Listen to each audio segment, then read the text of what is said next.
Strap yourself in for this one. You might need to make yourself a cup of tea. I've already made mine. Today we're talking about mind hacks and body hacks. Now, if you know anything about me, you'll know that my training system is very carefully layered. I get my students to write down and make notes every single time they come along. And I teach them how to use a memory palace.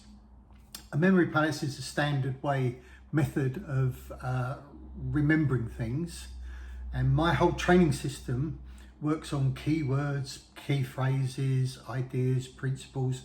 And the idea is you take these key phrases, ideas, principles, or just the name of a technique, and you use it as a label on the door in your memory palace, so that every bit of information that you've got around that keyword or key phrase is put into the room.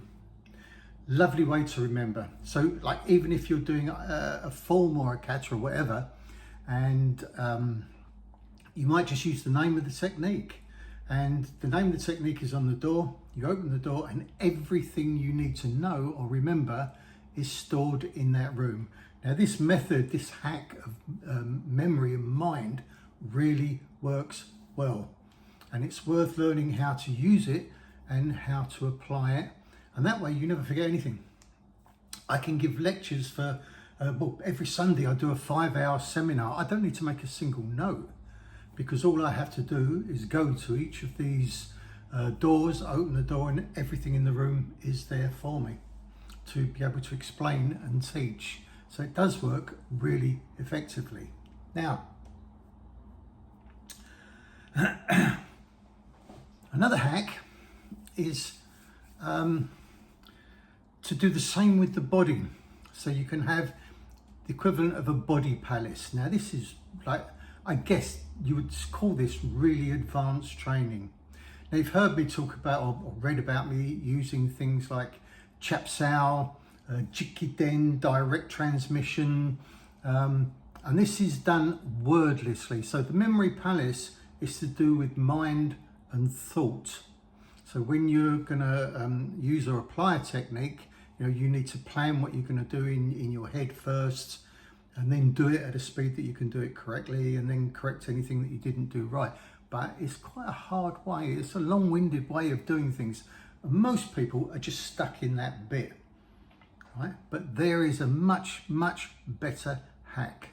So, for instance, when I'm teaching a student, I might go along and I might just tweak or adjust some of the joints, fingers, palm, wrist, elbow, whatever. Sometimes all it takes is a little tweak, but then a little press into it in the right way or right direction, and it goes straight to their feet. And the student always goes, "Oh wow, I never realised. I thought I was doing it right all the time." And all of it, and you go, "Shut up."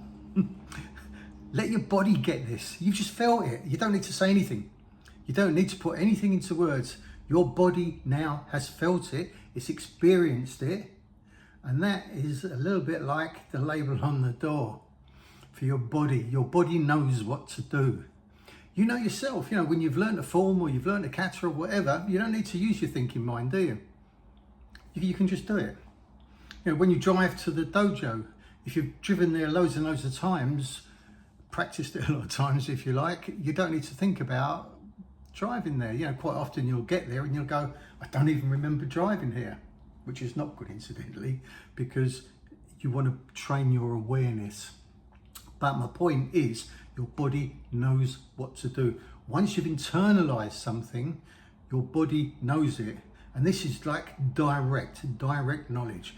You practice and train something until your body's got it, and then you don't need to keep going into your head for thoughts and so on, because direct transmission is far more advanced, right? So learning how to learn with your body, how to take direct transmission, how to watch your instructor doing something and just pick up the taste of it, pick up the feel of it. You don't need words, you don't even need thoughts, just feel it, taste it, and your body then gets it and it knows what to do. And your body remembers and it knows what to do. And the better and more efficiently you can use this body hack.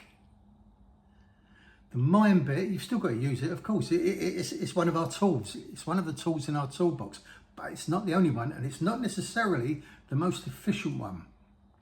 So, body hack.